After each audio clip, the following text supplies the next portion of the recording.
Hello friends, ಇವತ್ತಿನ ಸಂಚಿಕೆಯಲ್ಲಿ ಏನಾಯಿತು ಅಂತ ನೋಡ್ಕೊಂಡು ಬರೋಣ ಬನ್ನಿ. ಪಾರ್ಥ ನಮ್ಮ ಮಧ್ಯೆ ಇರೋದು ಯಾವುದೋ ಒಂದು ಜಗಳದಿಂದ ಮುನಿಸಿನಿಂದನೂ ಮುಗ್ದೋಗೋ ಸಂಬಂಧ ಅಲ್ಲ. ಕಷ್ಟ ಸುಖದಲ್ಲಿ ಜೊತೆಯಾಗಿ ಇರೋ ಗಂಡ ಹೆಂಡತಿ ಅನುಬಂಧ ಪಾರ್ಥ. ನನಗೆ ನಿಮ್ಮ ಮೇಲೆ ಕಾಳಜಿ ಪ್ರೀತಿ ಇದೆ. ಕಷ್ಟದಲ್ಲಾಗಲಿ ಸುಖದಲ್ಲಾಗಲಿ ನಾವು ಜೊತೆಗೆ ಇರ್ತೀವಿ ಅಂತ ಪ್ರಾಮಿಸ್ ಮಾಡಿದ್ದೀವಿ ಅಂತಾಳೆ ಭಾರ್ಗವಿ. ಆ ಪ್ರಾಮಿಸ್ ನಿಮಗೆ ನೆನಪಿದೆಯಾ? ಅಷ್ಟು ಪ್ರೀತಿ ಗೌರವ ಇದ್ದಿದ್ರೆ ನನ್ನ ಹತ್ರನೇ ಮುಚ್ಚುಮರೆ ಮಾಡ್ತಾ ಇರಲಿಲ್ಲ ಅಲ್ವಾ ಭಾರ್ಗವಿ? ಈ ಹಿಂದೆ ನೀವು ಮಾಡಿರೋ ಪ್ರತಿಯೊಂದು ಕೆಲಸದಲ್ಲೂ ನಾನು ನಿಮ್ಮ ಜೊತೆ ನಿಂತಿಲ್ವಾ? ಆದರೂ ಮುಚ್ಚುಮರೆ ಮಾಡ್ತಿದ್ದೀರಾ ಅಂತಂದರೆ ತಪ್ಪು ಮಾಡ್ತಿದ್ದೀರಾ ಅಂತ ಅರ್ಥ. ಇವಾಗ ನಿಮಗೆ ಯಾವುದೋ ವಿಷಯನ ಮುಚ್ಚಿಡಬೇಕು ಅಂತ ಅನಿಸ್ತಾ ಅಂದರೆ ಅಲ್ಲಿ ನಂಬಿಕೆ ಸತ್ತಿದೆ ಅಂತ ಅರ್ಥ. ಇವನಿಗೆ ಹೇಳಿದರೆ ಕೆಲಸ ಕೆಡುತ್ತಂತನೋ ಅಥವಾ ಕೆಲಸ ಆಗಲ್ಲ ಅಂತನೋ ನಿಮಗೆ ಅನಿಸ್ತಾ ಇರಬೇಕು ಅಂತಾನೆ ಅರ್ಜುನ್. ಪಾರ್ಥ, ಪರಿಸ್ಥಿತಿ ಆಗಿತ್ತು. ನಾನು ಎಷ್ಟೋ ಸಲ ನಿಮ್ಮ ಹತ್ರ ವಿಷಯ ಹೇಳೋ ಪ್ರಯತ್ನ ಮಾಡಿದ್ದೀನಿ, ಆದರೆ ಆ ಸಮಯ ಇವಾಗ ಬಂದಿದೆ. ನಾನು ಇಷ್ಟು ದಿನ ಮುಚ್ಚಿಟ್ಟಿರೋ ಸತ್ಯ ಇವಾಗ ತಾನೇ ಗೊತ್ತಾಗಿರೋ ಸತ್ಯ ಎಲ್ಲ ಹೇಳ್ತೀನಿ ಅಂತಾಳೆ ಭಾರ್ಗವಿ. ಅಲ್ಲ, ನಾವ್ಯಾಕೆ ಮನೆಗೆ ಹೋಗಿ ಮಾತಾಡಬೇಕು? ನಾವು ಆಡೋ ಪ್ರತಿಯೊಂದು ಮಾತಿಗೂ ನಿಮ್ಮ ಗಾಯತ್ರಿ ದೇವಿ ಸಾಕ್ಷಿಯಾಗಿರ್ಬೇಕಾ? ಬೇಡ, ಅದೇನು ಹೇಳಬೇಕೋ ಇಲ್ಲೇ ಹೇಳಿ ಅಂತಾನೆ ಅರ್ಜುನ್. ಅಯ್ಯೋ ಪಾರ್ಥ, ನನ್ನ ಮಾತನ್ನು ಒಂದ್ಸಲ ಅರ್ಥ ಮಾಡ್ಕೊಳ್ಳಿ ಅಂತಾಳೆ ಭಾರ್ಗವಿ. ಅಲ್ಲ ಭಾರ್ಗವಿ, ಎಲ್ಲ ನಾನು ಯಾಕೆ ಅರ್ಥ ಮಾಡ್ಕೋಬೇಕು? ನೀವೇ ಅರ್ಥ ಮಾಡ್ಕೋಬೋದಲ್ವಾ? ಒಂದು ಸಲ ನನ್ನ ಮಾತನ್ನು ಕೇಳಿಸ್ಕೊಳ್ಳಿ. ಈ ಅರ್ಜುನ್ ಏನೇ ಮಾಡಿದ್ರೂ ಸಹಿಸ್ಕೊಂಡಿರ್ತಾನೆ ಅಂತ ನೀವು ಅಂದ್ಕೊಂಡಿದ್ದೀರಾ ಅಲ್ವಾ? ಆದರೆ ಈ ಸಲ ನಾನು ಸುಮ್ಮನೆ ಇರಲ್ಲ. ನಿಮ್ಮಿಂದ ನನಗೆ ಉತ್ತರ ಬೇಕು, ಕ್ಲಾರಿಫಿಕೇಷನ್ ಬೇಕು ಅಂತಾನೆ ಅರ್ಜುನ್. ಪಾರ್ಥ, ನಾನು ಇವಾಗ ಮನೆಗೆ ಹೋಗ್ತಿರೋದೆ ಮಾವನ ಉಳಿಸ್ಕೊಳ್ಳೋಕ್ಕೆ ಅಂತಾಳೆ ಭಾರ್ಗವಿ. ಭಾರ್ಗವಿ, ಏನು ಹೇಳ್ತಿದ್ದೀರಾ? ಡ್ಯಾಡ್ಗೆ ಏನಾಯಿತು ನೋಡಿ? ಇಂಥ ವಿಷಯದಲ್ಲಿ ತಮಾಷೆ ಮಾಡಬೇಡಿ. ನಿಮ್ಮ ಕೆಲಸಕ್ಕೆ ಡ್ಯಾಡನ್ನು ನೆಪ ಮಾಡ್ತಿದ್ದೀರಾ ಅಂತಾನೆ ಅರ್ಜುನ್. ಇಲ್ಲ ಪಾರ್ಥ, ನಾನು ನಿಜಾನೇ ಹೇಳ್ತಿದ್ದೀನಿ. ಮಾವನ ಜೀವಕ್ಕೆ ಅಪಾಯ ಇದೆ, ಅವರನ್ನು ನಾವು ಕಾಪಾಡಬೇಕು. ದಯವಿಟ್ಟು ನನ್ನ ಮಾತನ್ನು ನಂಬಿ ಪಾರ್ಥ ಅಂತಾಳೆ ಭಾರ್ಗವಿ. ಇಷ್ಟಕ್ಕೆಲ್ಲ ನೀವೇ ಕಾರಣ. ಡ್ಯಾಡ್ಗೇನಾದರೂ ಹೆಚ್ಚು ಕಮ್ಮಿ ಆದರೆ ನಾನಂತೂ ನಿಮ್ಮನ್ನು ಸುಮ್ಮನೆ ಬಿಡಲ್ಲ ಅಂತಾನೆ ಅರ್ಜುನ್. ಬನ್ನಿ ನೀವು ಅಂತ ಭಾರ್ಗವಿ ಅರ್ಜುನ ಹೇಳ್ಕೊಂಡು ಹೋಗ್ತಾಳೆ. ಅವರನ್ನು ನೋಡ್ತಾ ಶಕ್ತಿ ಗಂಗಾಗೆ ಫೋನ್ ಮಾಡಿ, ಗಂಗಾ, ಇಲ್ಲಿ ಕಿಡಿ ಹತ್ಕೊಂಡಿದೆ, ಇವರು ಅಲ್ಲಿಗೆ ಬರೋ ಅಷ್ಟರಲ್ಲಿ ಅಲ್ಲೂ ಬೆಂಕಿ ಕಿಡಿ ಹತ್ಕೋಬೇಕು ಅಂತ ಕಾಲ್ ಕಟ್ ಮಾಡ್ತಾರೆ. 25 ವರ್ಷಗಳಿಂದ ನಾವು ಕಷ್ಟಪಟ್ಟು ಕಟ್ಟಿರೋ ಸಾಮ್ರಾಜ್ಯನ 25 ದಿನದಲ್ಲೇ ನೆಲಸಮ ಮಾಡೋ ಕನಸು ಕಾಣ್ತಿದ್ಯಾ ಭಾರ್ಗವಿ? ಕನಸು ಕಾಣೋದಕ್ಕೆ ಒಂದು ಇತಿಮಿತಿ ಇರಬೇಕು. ನಿನ್ನ ಸಮಾಜ ಸೇವೆಯಿಂದ ನಿನ್ನ ಮಾವ, ನಿನ್ನ ಕುಟುಂಬದವರು ಬೀದಿಗೆ ಬರ್ತಿದ್ದಾರೆ.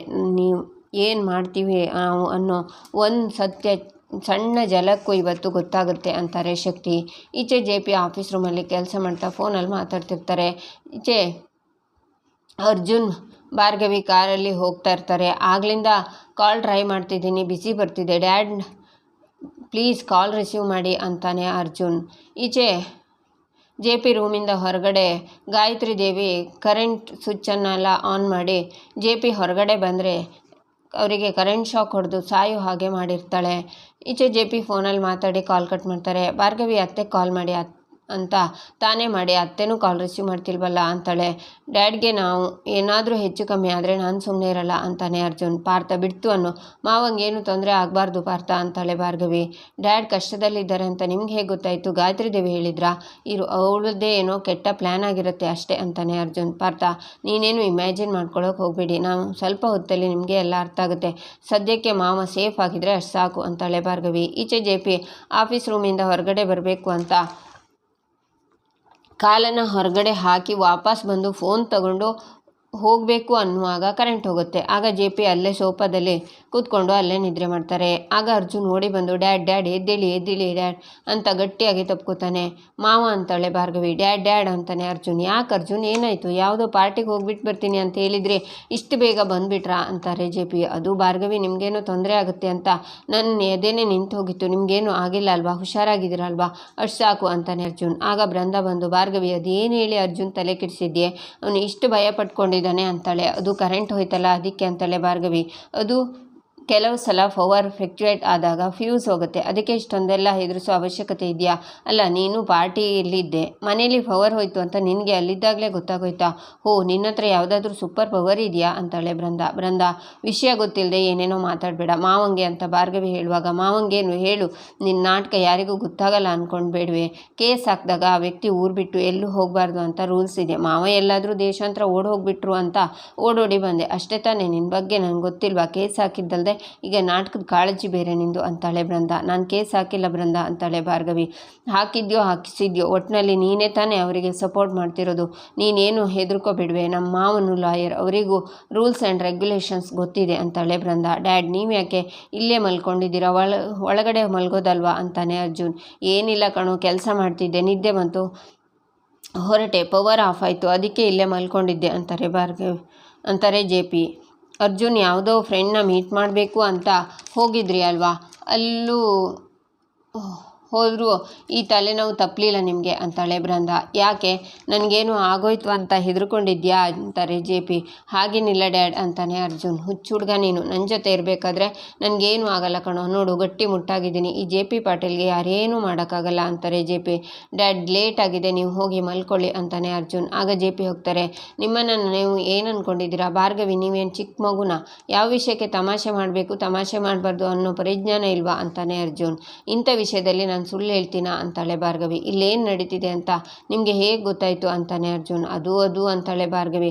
ಹೋ ಮತ್ತೆ ಗುಟ್ಟು, ಯಾವುದಾದ್ರೂ ವಿಷಯ ಕೈತಪ್ಪು ಹೋಗೋವರೆಗೂ ನೇರವಾಗಿ ಹೇಳ್ತೀರಾ, ಅದು ಇಲ್ಲ ಅಂತಾನೆ ಅರ್ಜುನ್. ಏನೂ ತೊಂದರೆ ಆಗಬಾರ್ದು ಅಂತ ಮಾವನ ಮೇಲಿರೋ ಕಾಳಜಿಗೆ ಹಾಗಂದೆ, ನನ್ನ ತಂದೆ ಮೇಲೆ ಆಣೆ ಮಾಡಿ ಹೇಳ್ತಿದ್ದೀನಿ, ನಾನು ಹೇಳ್ತಿರೋದು ಸತ್ಯ ಅಂತಾಳೆ ಭಾರ್ಗವಿ. ಅಬ್ಬಬ್ಬಾ, ಅದೇನೇ ದಿಢೀರ್ ಅಂತ ಮಾವನ ಮೇಲೆ ಕಾಳಜಿ ಬಂದಿರೋದು ನಿನಗೆ, ನಿನ್ನ ನಾಟಕನ ನಂಬೋರು ಯಾರೂ ಇಲ್ಲ. ಒಟ್ಟಿನಲ್ಲಿ ಪಾರ್ಟಿ ಕೆಡಿಸಿ ಅರ್ಜುನ್ ಮೂಡ್ ಆಫ್ ಮಾಡಿದೆ, ಈ ಕಡೆ ಮನೆಯವ್ರ ನಿದ್ದೆ ಕೆಡಿಸಿದೆ, ಇದೇ ತಾನೇ ನಿನ್ನ ಉದ್ದೇಶ ಅಂತಾಳೆ ಬೃಂದ. ವಿಷಯನ ಎಲ್ಲಿಂದ ಎಲ್ಲಿಗೂ ತೊಗೊಂಡು ಹೋಗಬೇಡ ಬೃಂದ, ನಾನು ಇವಾಗ ಯಾರನ್ನು ನಂಬೋ ಮೂಡಲ್ಲಿ ಇಲ್ಲ. ಒಟ್ಟಿನಲ್ಲಿ ಮಾವ ಸೇಫ್ ಆಗಿ ಹುಷಾರಾಗಿರೋದು ಅಷ್ಟೇ ಮುಖ್ಯ, ಅದಕ್ಕೆ ಅಂತ ನಾನು ಯಾವ ರಿಸ್ಕ್ ಬೇಕಿದ್ರೂ ತಗೋತೀನಿ, ನೀನು ಈ ವಿಚಾರದಿಂದ ದೂರನೇ ಇರು ಅಂತಾಳೆ ಭಾರ್ಗವಿ. ಡ್ಯಾಡ್ ಸೇಫ್ ಆಗಿರೋಕ್ಕೆ ಅದರಿಂದ ದೂರ ಇರಬೇಕಾಗಿರೋದು ಅತ್ತಿಗೆ ಅಲ್ಲ, ನೀವು ಭಾರ್ಗವಿ ಅಂತಾನೆ ಅರ್ಜುನ್. ಸರಿಯಾಗಿ ಹೇಳಿದೆ ಅರ್ಜುನ್. ಗಾಯತ್ರಿ ದೇವಿನ ಮನೆಗೆ ಕರ್ಕೊಂಡು ಬಂದಾಗಿನಿಂದ ಪಾಪ ಮಾವನ್ ಮನಸ್ಸು ಕೆಟ್ಟೋಗ್ಬಿಟ್ಟಿದೆ, ಊಟ ತಿಂಡಿ ನಿದ್ದೆ ಯಾವುದು ಸರಿಯಾಗಿ ಮಾಡ್ತಿಲ್ಲ, ನನ್ನ ಮನೆಯವ್ರ ನನ್ನ ಮೇಲೆ ಅನುಮಾನ ಪಡ್ತಾರಲ್ಲ ಅಂತ ಯಾವಾಗಲೂ ಸಪ್ಪಗಾಗಿರ್ತಾರೆ. ಇವತ್ತೇನೋ ಪಾಪ ಒಂದು ಸ್ವಲ್ಪ ಚೇತರಿಸ್ಕೊಂಡಿದ್ರು, ಅದನ್ನು ನೋಡೋಕ್ಕಾಗದೆ ಇವಳೇನೋ ಬಂದು ಇಲ್ಲೇ ರಂಪ ಮಾಡಿದ್ಲು. ನೋಡಿದ್ಯಾ ಅರ್ಜುನ್, ಇವಳ ನಮ್ಮ ಮುಂದೆ ಮನೆಯವ್ರ ಮೇಲೆ ಎಷ್ಟು ಕಾಳಜಿ ಇದೆ ಅನ್ನೋ ಥರ ನಾಟಕ ಆಡ್ತಾಳೆ, ಬೆನ್ನ ಹಿಂದೆ ಗಾಯತ್ರಿ ದೇವಿ ಹತ್ರ ಕೇಸ್ ಹಾಕಿಸ್ತಾಳೆ. ನೀನು ಮಾಡ್ತಿರೋದಿಲ್ಲ ನನಗೆ ಗೊತ್ತಿಲ್ಲ ಅಂತ ಅಂದ್ಕೊಂಡಿದ್ಯಾ ಭಾರ್ಗವಿ, ಇನ್ನು ಎಷ್ಟು ದಿನ ಅಂತ ಅರ್ಜುನ್ನಿಂದ ಮುಚ್ಚಿಡ್ತೀಯ ಭಾರ್ಗವಿ, ನೀನೇನೇ ಹೇಳಿದ್ರು ಅರ್ಜುನ್ ನಂಬ್ತಾನೆ ಅಂತ ಅಂದ್ಕೊಂಡಿದ್ಯಾ. ಡ್ಯಾಡ್ ಅಂತ ಬಂದರೆ ಅರ್ಜುನ್ ಯಾರನ್ನು ಕೇರ್ ಮಾಡೋದಿಲ್ಲ, ನಿಮ್ಮಿಬ್ಬರಿಗೂ ಮದುವೆ ಆಗಿದೆ ಕಣೆ, ಮೊದಲು ಅದನ್ನು ತಲೆಯಲ್ಲಿ ಇಟ್ಕೊಂಡು ಸಂಸಾರನ ಉಳಿಸ್ಕೊ, ಆಮೇಲೆ ಮಾವನ ಸಂಸಾರ ಮುರಿಯೋದ್ರ ಬಗ್ಗೆ ಯೋಚನೆ ಮಾಡಬಹುದು ಅಂತಾಳೆ ಬೃಂದ. ಆಗ ಭಾರ್ಗವಿ ಬೃಂದ ಅಂತ ಕೂಗ್ತಾಳೆ. ಸಾಕು ಭಾರ್ಗವಿ, ದಯವಿಟ್ಟು ನಿಮ್ಮ ನಾಟಕನ ಸಾಕು ಮಾಡಿ ಅಂತಾನೆ ಅರ್ಜುನ್.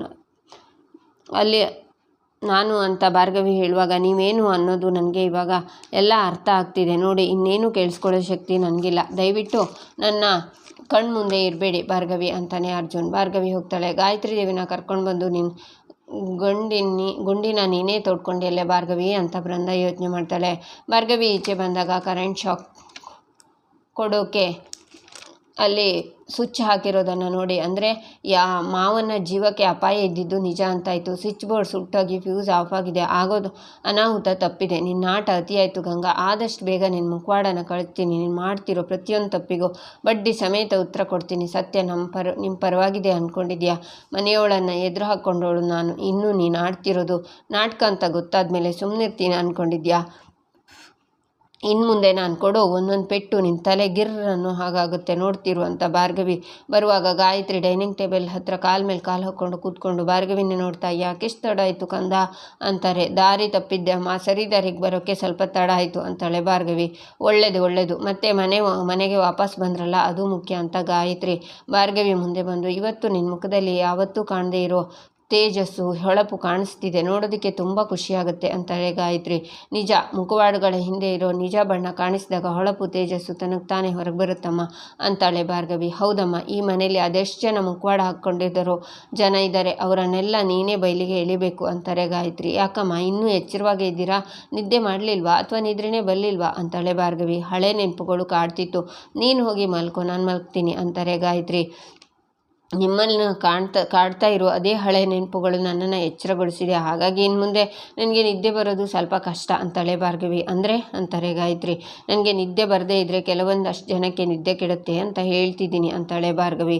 ಏನೋ ಅಮ್ಮ, ನೀನು ಆಡ್ತಿರೋ ಒಗ್ಟಿನ ಮಾತುಗಳು ನನಗೆ ಅರ್ಥ ಆಗ್ತಿಲ್ಲ ಅಂತಾರೆ ಗಾಯತ್ರಿ. ಇನ್ಮೇಲೆ ಎಲ್ಲ ಕಥೆಗಳನ್ನು ಎಳೆಯಾಗಿ ಬಿಡಿಸಿ ಹೇಳ್ತೀನಿ, ನೀವೇನು ತಲೆ ಕೆಡಿಸ್ಕೋಬೇಡಿ ಅಂತಾಳೆ ಭಾರ್ಗವಿ. ನಂದು ಮುಗ್ದೋಗಿರೋ ಕತೆ ಕೇಳಿ ಪ್ರಯೋಜನ ಇಲ್ಲ ಅಂತಾರೆ ಗಾಯತ್ರಿ. ಅಲ್ಲೇ ಅಮ್ಮ ಟ್ವಿಸ್ಟ್ ಇರೋದು, ನೀವು ಮುಗ್ದೋಯ್ತು ಅಂತಿರೋ ಆ ಗತಕಾಲದ ಕತೆ ಮತ್ತೆ ನನ್ನಿಂದ ಶುರುವಾಗುತ್ತೆ ಅಂತಾಳೆ ಭಾರ್ಗವಿ. ಅಂದರೆ ನೀನಿನ್ನು ನನಗೆ ಹತ್ತಿರ ಆಗ್ತಿದ್ಯಾ ಅಂತಾಯಿತು. ನನಗೆ ನ್ಯಾಯ ಸಿಗುತ್ತೆ ಅಲ್ವಾ ಭಾರ್ಗವಿ ಅಂತಾರೆ ಗಾಯತ್ರಿ. ಚಿಂತೆ ಮಾಡಬೇಡಿ ಅಮ್ಮ, ಕೆಟ್ಟತನಕ್ಕೆ ಅಂತ್ಯ ಅನ್ನೋದು ಇದ್ದೇ ಇರುತ್ತೆ. ಸತ್ಯ ಒಂದಲ್ಲ ಒಂದಿನ ಹೊರಗಡೆ ಬಂದೇ ಬರುತ್ತೆ, ನ್ಯಾಯ ಸಿಕ್ಕೇ ಸಿಗುತ್ತೆ ಅಂತಾಳೆ ಭಾರ್ಗವಿ. ಈಚೆ ಭಾರ್ಗವಿ JP ಹತ್ರ ಬಂದು, ಮಾವ ನಿಮ್ಮ ಹತ್ರ ಒಂದು ಮುಖ್ಯವಾದ ವಿಚಾರ ಮಾತಾಡಬೇಕಿತ್ತು ಅಂತಾಳೆ. ಆಗ ಬೃಂದ ಹೊರಗಿನಿಂದ ನೋಡ್ತಾ ಇರ್ತಾಳೆ. ನನಗೆ ನಿನ್ನ ಜೊತೆ ಮಾತಾಡೋಕೆ ಆಸಕ್ತಿನೂ ಇಲ್ಲ, ನಿನ್ನ ಜೊತೆ ವಾದ ಮಾಡಿಕೊಂಡು ಮೊದಲೇ ಇಷ್ಟ ಇಲ್ಲ. So please leave me alone ಅಂತಾರೆ JP. ಅವರನ್ನು ನೋಡ್ತಾ ಬೃಂದ ಮತ್ತೆ ಶುರು ಹಚ್ಕೊಂಡ್ಯಾ, ಅಷ್ಟು ಸುಲಭವಾಗಿ ಒಂದಾಗೋಕ್ಕೆ ನಾನು ಬಿಡ್ತೀನಾ? ನೀ ಹೋಗಿರೋದು ಸಮಜಾಯಿಸಿಕೊಟ್ಟು ಸಂಧಾನ ಮಾಡ್ಕೊಳ್ಳೋಕೆ ಇರ್ಬೋದು, ಆದರೆ ನೀನು ಅವ್ರ ನೆಮ್ಮದಿನ ಕೆಡಿಸ್ತಿದ್ಯಾ ಅಂತ ಸಮಜಾಯಿಸಿಕೊಟ್ಟು ನಿನ್ನ ಅರ್ಜುನ್ ಮಧ್ಯೆ ಬೆಂಕಿ ಹಚ್ಚಿಸ್ತೀನಿ ಅಂತ ಬೃಂದ ಯೋಚನೆ ಮಾಡ್ತಾಳೆ. ಮಾವ ಅದಲ್ಲ ಮಾವ, ನಾನು ಏನು ಹೇಳೋಕೆ ಹೊರಟಿದ್ದೀನಿ ಅಂದರೆ ಅಂತ ಭಾರ್ಗವಿ ಹೇಳುವಾಗ, ನೋಡು ಭಾರ್ಗವಿ, ನಾನೇನೇ ಹೇಳಿದ್ರು ಅದನ್ನು ಅರ್ಥ ಮಾಡ್ಕೊಳ್ಳೋ ತಾಳ್ಮೆ ಆಗಲಿ ಬುದ್ಧಿವಂತಿಕೆ ಆಗಲಿ ನಿನಗೆ ಇವಾಗ ಇಲ್ಲ. ನಿನ್ನ ಮಾತನ್ನು ಕೇಳೋಕ್ಕೆ ನಾನು ರೆಡಿಯಾಗಿಲ್ಲ. Let me tell you something, ನೀನು ನನ್ನ ಸೊಸೆ, ಇನ್ನೂ ಮುಚ್ಚುಮರೆ ಯಾಕೆ? ಇಷ್ಟು ದಿನ ನೀನು ಆಡ್ತಿದ್ದ ಸತ್ಯದ ಮಾತು, ನಿನ್ನ ಇಮೋಷನ್ನು, ನಿನ್ನ ಗುರಿ ಅದು ನಿನ್ನನ್ನು ಕಾಪಾಡ್ತಿತ್ತು. ನಿನ್ನಲ್ಲಿದೆಯಲ್ಲ ಒಳ್ಳೆ ಗುಣ, ಅದೇ ನನಗೆ ಶಕ್ತಿಗೆ ವಿಕ್ಕಿಗೆ ಭಯಪಡಿಸ್ತಾ ಇತ್ತು. ಈ ನಿನ್ನ ಗುಣದ ಬಗ್ಗೆ ನಿನಗೆ ಹೆಮ್ಮೆ ಇದೆ. ಆಗಷ್ಟೇ ಲಾಯರ್ ಕೆಲಸ ಶುರು ಮಾಡಿದ ರವಿ, ನಾನು ಕೂಡ ಹಾಗೆ ಇದ್ವಿ. ಅದೇನು ಮಾಡೋದು, ನಮ್ಮ ದಾರಿ ಬದಲಾದ್ವು, ನಮ್ಮ ಜೀವನದಲ್ಲಿ ಏನೇನೋ ನಡಿಬಾರ್ದು ಘಟನೆ ನಡೆದೋದ್ವು. ಆದರೆ ನೀನು ರವಿ ಮಗಳು, ಬೇರೆಯವ್ರು ಹೇಗಿದ್ರು ಸರಿ, ನೀನು ಮಾತ್ರ ಯಾವ ತಪ್ಪು ಮಾಡಲ್ಲ. ಸತ್ಯ ಏನು ಅಂತ ತಿಳ್ಕೊತೀಯ ಅಂದ್ಕೊಂಡಿದ್ದೆ, ಆದರೆ ಈ ಸಲ ನೀನು ದುಡ್ಬಿಟ್ಟೆ ಅಂತಾರೆ JP. ಗೊತ್ತು ಮಾವ ಅಂತಾಳೆ ಭಾರ್ಗವಿ. ಇವ್ರ ಮಾತನ್ನು ಗಾಯತ್ರಿ JP ರೂಮಲ್ಲಿ ಸ್ಪೀಕರ್ ಫಿಕ್ಸ್ ಮಾಡಿರೋದ್ರಿಂದ ಹೊರಗಡೆ ನಿಂತ್ಕೊಂಡೆ ಅವ್ರ ಮಾತನ್ನು ಕೇಳಿಸ್ಕೊತಾ ಇರ್ತಾಳೆ.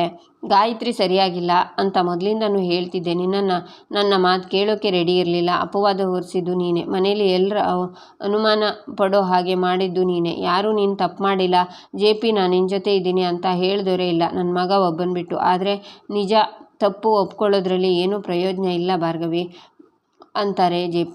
ಪ್ರಯೋಜನ ಇದೆ ಮಾವ ಅಂತ ಭಾರ್ಗವಿ ಏನೋ ಬಿತ್ತು ಅಂತ ಬಗ್ಗಿ ತಗೊಳ್ಳುವಾಗ ಅಲ್ಲಿ ಟೇಬಲಲ್ಲಿ ಮೈಕ್ ಫಿಕ್ಸ್ ಮಾಡಿರೋದನ್ನು ನೋಡಿ ಶಾಕ್ ಆಗ್ತಾಳೆ. ಇಲ್ಲಿನ ಈ ಸಂಚಿಕೆ ಮುಕ್ತಾಯವಾಗುತ್ತೆ.